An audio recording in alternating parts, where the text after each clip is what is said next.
Are you recording this yet? I just hit the record button.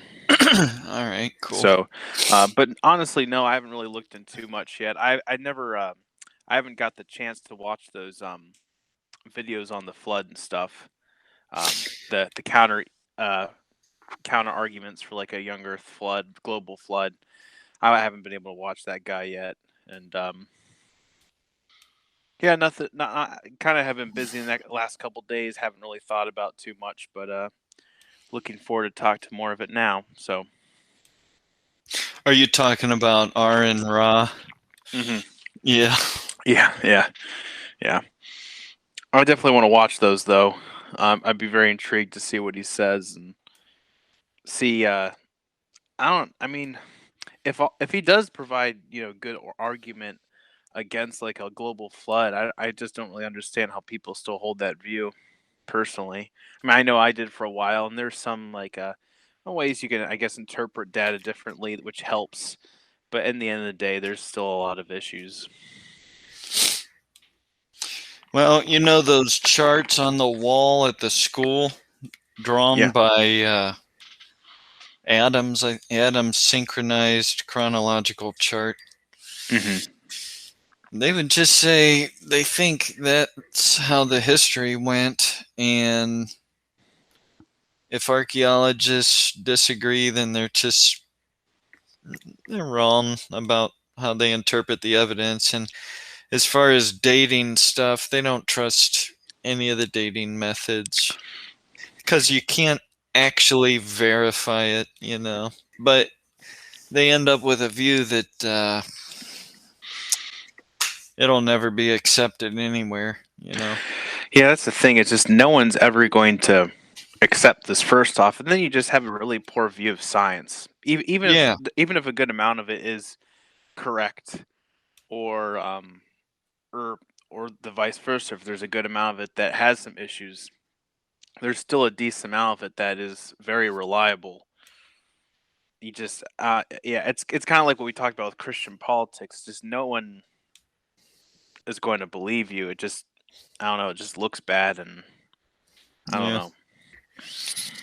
know. Um, this view doesn't demand that much.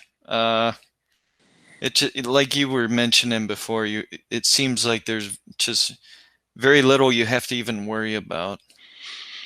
So it just kind of falls into place. So It's almost uh, shocking how well it does fall into yeah, place, really.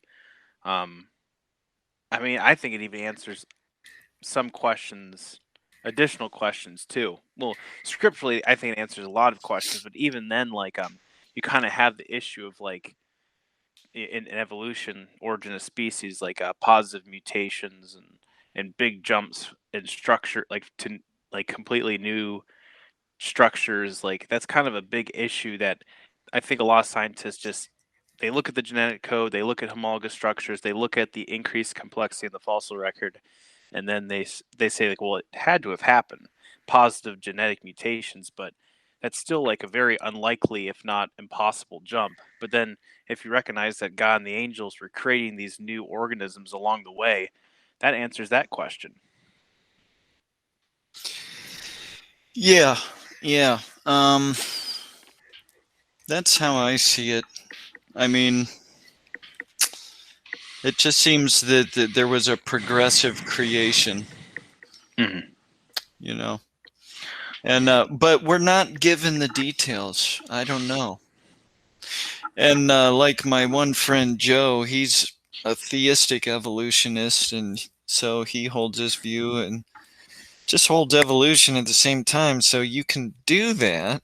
Uh, hmm I don't, just because I don't think evolution's been proven. Just biological evolution, I don't find it very compelling. So, Yeah. well, Well, I know that the Bible doesn't provide any enlightenment on this progressive creation, but despite that, it seems to line up anyways. It there's something about that. Again, even though it's not talked about in the Bible, it explains science, and like I said earlier, it even answers some questions that I think evolution has struggled to answer. they just kind of have to assume a lot has happened. Yeah, the gaps in the record is baffling. What we've come to see is that this phenomena is systematic throughout the fossil record. There's gaps between every creature, and that's the way it is. So I don't know. That is problematic, and I agree. evolutionists try to minimize it, like it's not problematic. Well, it is problematic. Yeah. Especially once you realize it's a pattern.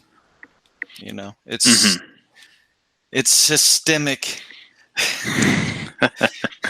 It's systematic. Yeah.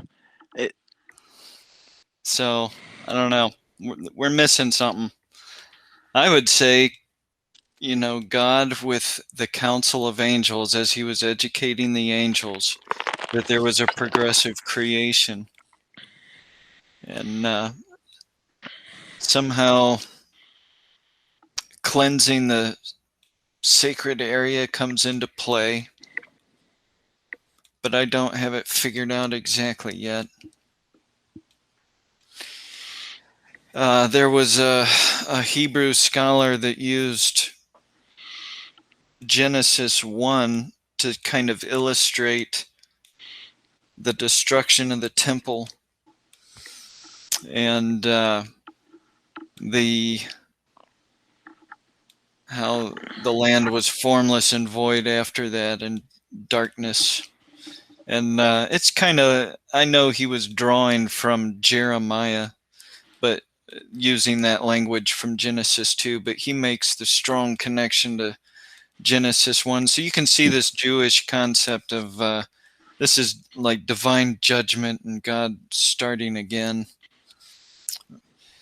You know, I don't know. It's interesting stuff. It is.